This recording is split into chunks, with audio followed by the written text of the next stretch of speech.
Nah,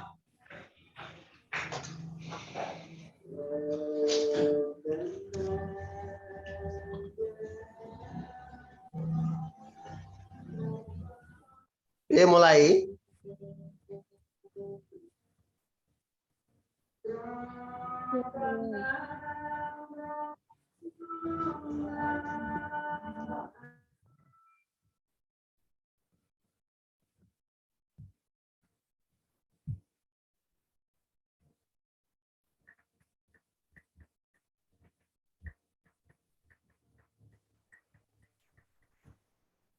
Mulai ora? Masih sampai ora?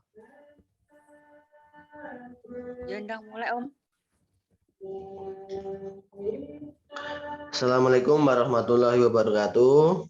Di sini saya Muhammad Iksan menjadi moderator akan memandu perjalanannya presentasi kelompok kami dengan judul asuhan keperawatan pada pasien shock septic disusun untuk memenuhi tugas mata kuliah keperawatan gawat darurat 2. Dosen pengampu Rohidatun Nisa MKep dan disusun oleh 1. Erina Agustina, 2. Leni Putri, 3. Muhammad Ihsan, 4. Nahdia Wahyu, 5. Nurul Hidayah, 6. Cynthia, 7. Vino. Dan kami persilahkan untuk Septia berpresentasi.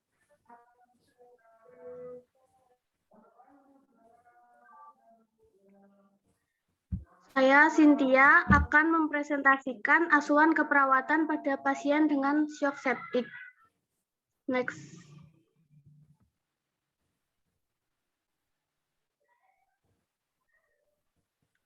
Shock septic adalah shock yang disebabkan oleh infeksi yang menyebar luas yang merupakan bentuk paling umum shock distributif. Pada kasus trauma, shock septic dapat terjadi bila pasien datang terlambat beberapa jam ke rumah sakit. Shock septic terutama terjadi pada pasien-pasien dengan luka tembus abdomen dan kontaminasi rongga peritorium dengan isi usus. Next. Etiologi. 1. Infeksi paru-paru atau pneumonia. Sepsis dapat dipicu oleh infeksi di bagian manapun dari tubuh. Daerah infeksi yang paling sering menyebabkan sepsis adalah paru-paru, saluran kemih, perut, dan panggul. Jenis infeksi yang sering dihubungkan dengan sepsis yaitu flu atau influenza, appendiktis, infeksi lapisan saluran pencernaan atau peritonitis, infeksi kandung kemih, uretra atau ginjal, infeksi tractus urinarius. Infeksi kulit seperti selulitis sering disebabkan ketika infus atau kateter telah dimasukkan ke dalam tubuh melalui kulit. Infeksi pasca operasi, infeksi sistem syaraf seperti meningitis atau ensifalitis. Next. Tanda dan gejala. Demam tinggi lebih dari 38,9 derajat Celcius.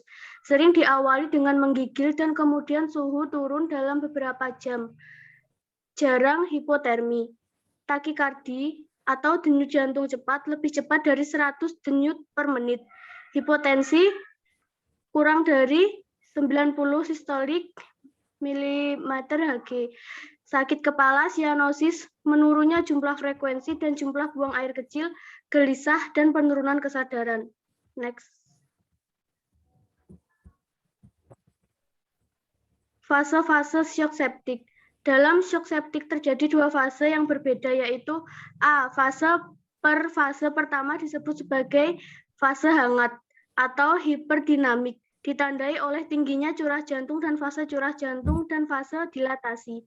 Fase lanjut disebut sebagai fase dingin atau hipodinamik, yang ditandai oleh curah jantung yang rendah dengan vaskokonstriksi yang mencerminkan upaya tubuh untuk mengkompensasi hipovolemia yang disebabkan oleh kehilangan volume intravaskular melalui kapiler.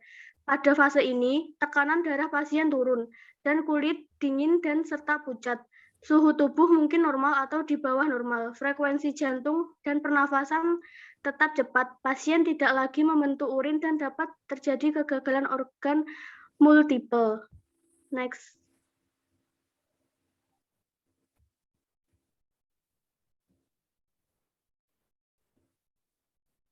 Patofisiologi. Kemungkinan infeksi tempat pembedahan secara langsung dikaitkan dengan kemungkinan infeksi, aninfeksi, dan banyaknya bakteri yang masuk ke dalam insisi. Dimanifestasikan insisi sebagai serangkaian peristiwa yang mengarah dari sepsis sampai shock septik. Dicetuskan oleh hormonal kompleks serta bahan-bahan kimia yang dihasilkan baik langsung maupun tidak langsung oleh sistem pertahanan tubuh sebagai hal yang merugikan yang disebabkan oleh toksin bakteri, aktivasi seluler, humoral, dan sistem pertahanan kekebalan oleh respon peradangan yang menghasilkan mediator kimiawi yang bertanggung jawab terhadap kekacauan pada banyak sistem yang berkaitan dengan shock septic.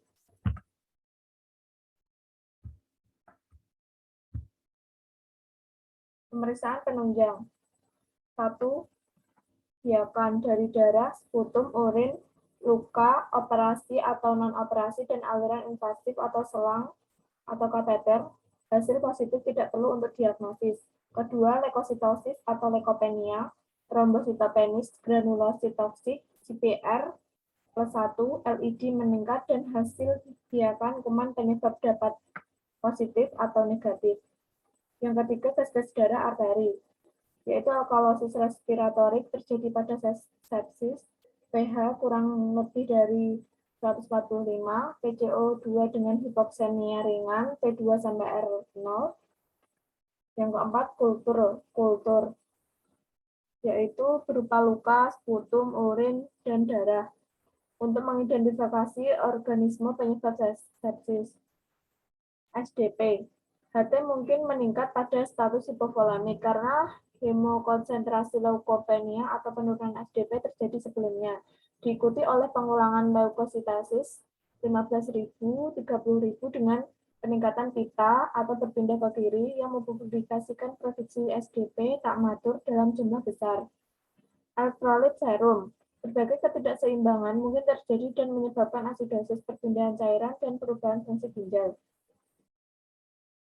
Pemeriksaan pembekuan. Trombosit terjadi penurunan atau trombositopenia. Dapat terjadi karena agregasi trombosit. Yang ke-8, laktat serum. Meningkat dalam asidosis metabolik, disfungsi hati, dan shock. Yang ke-9, glukosa serum. Terjadi hiperglikemia yang terjadi menunjukkan gluconeogenesis dan glikopenolisis di dalam hati sebagai respon dari perubahan seluler dalam metabolisme. Yang ke-10, bunkreat. Terjadi peningkatan kadar disasosiasikan dengan dehidrasi, ketidakseimbangan, atau gagalan hati. Yang ke-11, PDA. Terjadi alkalosis respiratorik dan hipoksemia. Dapat terjadi sebelumnya dalam tahap lanjut biosekmia, asidosis respiratorik, dan asidosis metabolik terjadi karena kegagalan mekanisme kompensasi. Yang ke-12, urinalisis, yaitu adanya SDP atau bakteri penyebab infeksi. Seringkali muncul protein dan SDM. Yang ke-13, sinar X film abdominal dan dada bagian bawah yang mengidentifikasikan udara bebas di dalam abdomen dapat menunjukkan infeksi karena perforasi abdomen atau organ pelvis. Yang ke-14, EKG. EKG dapat menunjukkan perubahan segmen ST dan gelombang T dan distritmia yang menyerupai infark miokard. Penata laksanaan. Pasien dengan shock septic memerlukan pemantauan cepat dan agresif, serta penata laksanaan dalam unit perawatan kritis. Penata laksanaannya melibatkan seluruh sistem organ yang memerlukan pendekatan tim dari berbagai disiplin, antara lain 1. Terapi-terapi definitif, yaitu berupa identifikasi dan singkirkan sumber infeksi. Yang kedua, multiple antibiotik spektrum luas. Ada juga terapi-terapi suportif, yaitu pulihkan volume intravaskular, pertahankan curah jantung yang adekuat, pastikan ventilasi dan oksigenasi yang adekuat, berikan lingkungan yang metabolik yang sesuai. Kemudian terapi-terapi penelitian, antihistamin antibodi monoklonal, naloxone, inhibitor, neutrofil, inhibitor prostaglandin atau obat-obat antiinflamatori non-steroidal atau steroid. Komplikasi. Komplikasi dari sel septik ada meningitis, hipoglikemia, asidosis, gagal ginjal, disfungsi miokard, perdarahan intrakranial, ikterus, gagal hati, disfungsi sistem saraf pusat, kematian, sindrom distres pernapasan dewasa atau ARDS. Asuhan keperawatan, ilustrasi kasus. Pasien datang ke IGD RSUD Wangaya tanggal 8 Desember 2018 pukul 16.00 WIB dengan keluhan sesak nafas, badan panas dan lemas dengan kesadaran somnolen. Keluarga pasien mengatakan badan pasien panas dan lemas sejak tadi pagi dan pada sore harinya pasien sesak nafas, pneumonia, initial survei A, alertness positif,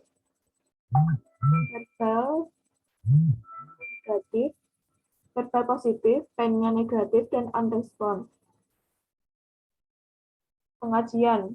Yang pertama identitas pasien. Nama Tuan M, umur 60 tahun, jenis kelamin laki-laki, agama Islam, alamat Kelurahan Tonoladu, pendidikan SMA, diagnosa medis septik, nomor RM 086363, tanggal masuk 8 Desember 2019 pukul 16.30, tanggal pengajian 9 Desember 2019 pukul 8.30.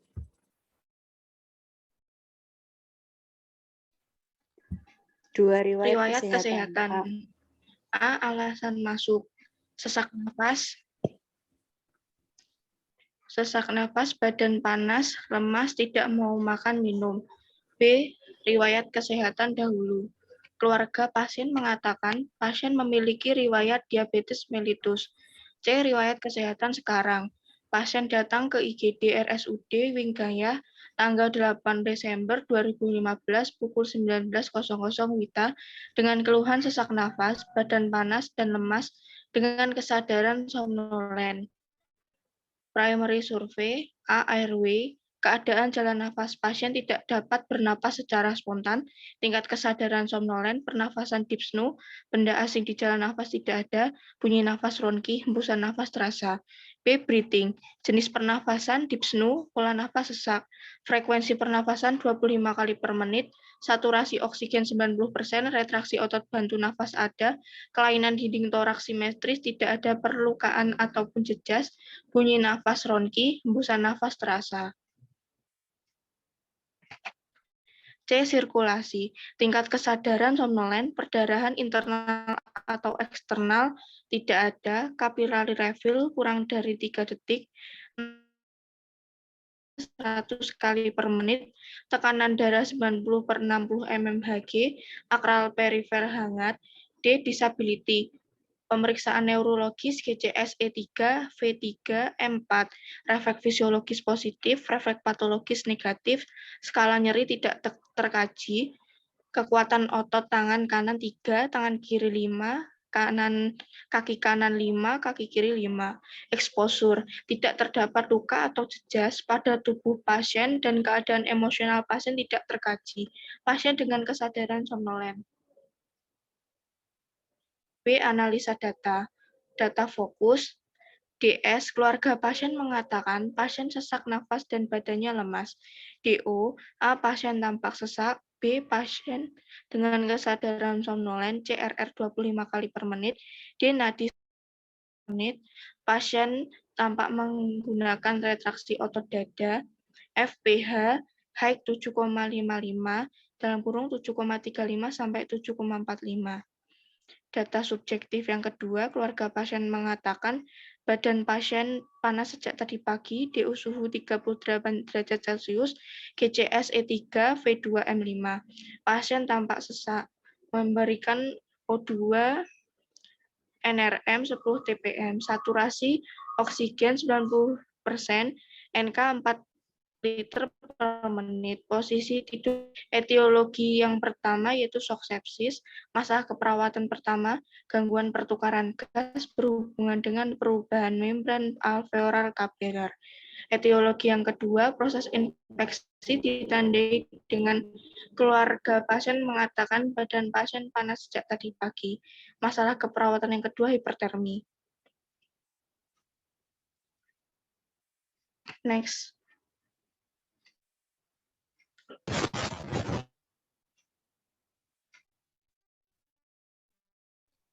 C. Diagnosa keperawatan 1. Gangguan pertukaran gas berhubungan dengan perubahan membran alveolar kapiler ditandai dengan pasien mengalami sesak nafas dengan RR 25 kali per menit tanpa menggunakan retraksi otot dada, takikardi, nadi 105 kali per menit, kesadaran somnolen, pH darah tinggi 7,55. 2. Hipertermi berhubungan dengan proses infeksi, ditandai dengan keluarga pasien mengatakan badan pasien panas sejak tadi pagi dengan suhu 38 derajat Celcius. D. Intervensi keperawatan. 1. Kriteria hasil. NOK, setelah dilakukan tindakan keperawatan selama 2 kali 24 jam, gangguan pertukaran gas pasien teratasi dengan kriteria hasil 1. Saturasi oksigen dalam batas normal 90-100%. 2. pH arteri dalam batas normal 7,35 per 7,45. Intervensi 1. Monitor AGD untuk mengetahui terjadinya penurunan pH. 2. Pertahankan kepatenan jalan nafas, suction, pasang jalan nafas buatan, fisioterapi dada, dan batuk efektif atau nafas dalam.